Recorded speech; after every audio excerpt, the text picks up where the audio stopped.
इस देश में 5 ऐसे राज्य हैं जहां इस देश की 1/3 इकोनॉमी है। 5 ही राज्य है जहां 1/3 अर्थव्यवस्था है। कौन कौन है? केरल, तमिलनाडु, आंध्र प्रदेश, तेलंगाना और कर्नाटक। इन 5 राज्यों में 1/3 देश का अर्थव्यवस्था है। जब देश आजाद हुआ तो बिहार की स्थिति भी कमोबेश इन्हीं 5 राज्यों के बराबर ही थी। आज ये राज्य इतने आगे कैसे हो गए? तो मैं आपको बता रहा हूं एक चीज जो इन 5 राज्यों में कॉमन है। भाषा अलग अलग बोली जाती है, अलग अलग दलों का शासन है, अलग अलग भांति भांति के लोग हैं। वहां पर भी भ्रष्टाचार है। बिहार से कम नहीं है, यहां से ज्यादा भ्रष्टाचार है। वहां पर भी जातिवाद है, वहां पर भी इसी देश का संविधान है। लेकिन उन 5 राज्यों में एक बात ऐसी है जो यूनिक है, वो ये कि पिछला 78 साल में उन 5 राज्यों में कोई व्यक्ति, कोई दल 10 वर्ष से ज्यादा मुख्यमंत्री नहीं रहा है। लोग पलटते रहते हैं। लोगों का वोट का डर नेताओं में बना हुआ है कि अगर हम काम नहीं करेंगे तो जनता हमको हरा देगी। बिहार में नेताओं के मन से वो डर ही खत्म हो गया है।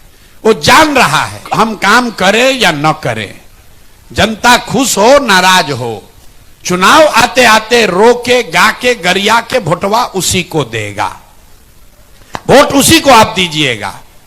तो लोकतंत्र को अगर आप जिंदा करेंगे तो जनसुराज हो या कोई दूसरा दल है, आपको फायदा उसका होगा। जनसुराज करे या न करे, आप अभी देख लीजिए। नीतीश कुमार वृद्धों को यहां पेंशन देते थे 400 रुपया। 20 बरस से यह व्यवस्था है। उस दौरान तेजस्वी यादव जी भी यहां पर सरकार में आए। वो 400 रुपया का पेंशन बढ़ के 410 रुपया नहीं हुआ। लेकिन आज क्यों नहीं हुआ? क्योंकि नीतीश बाबू को मालूम है कि जब चुनाव होगा तो चाहे जनता कितना भी नाराज हो जाए, हम जाकर हमको खाली कहना है कि भाई देखो लालू का राज नहीं आना चाहिए, सब लोग फिर वोट दे देगा। वैसे ही हालत मुसलमानों का है। लालू जी को पता है पेंशन मिले न मिले, मुसलमानों को जाकर कहेंगे कि भाई हमको वोट नहीं दोगे, भाजपा वाला आ जाएगा, तो ये लोग फिर जाके वोट देगा। वही नीतीश कुमार आज 400 का पेंशन आपको 1100 दे रहे हैं। अभी जनसुराज जीता नहीं है, जनसुराज ने कुछ नहीं किया। ये जनता का ताकत है, क्योंकि नेता जो वहां बैठा हुआ है उसको ये डर है कि अगर हम नहीं करेंगे तो कुछ लोग भी अगर निकल गए तो हमारी गद्दी, हमारी कुर्सी चली जाएगी।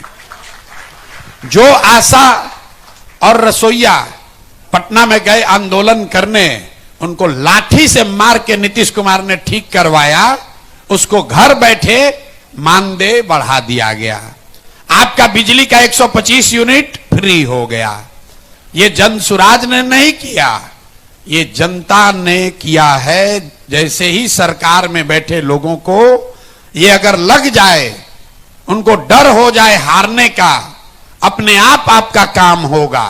और अगर ये डर खत्म हो जाए तो जनसुराज में भी जो जीत कर आएगा वो भी काम नहीं करेगा।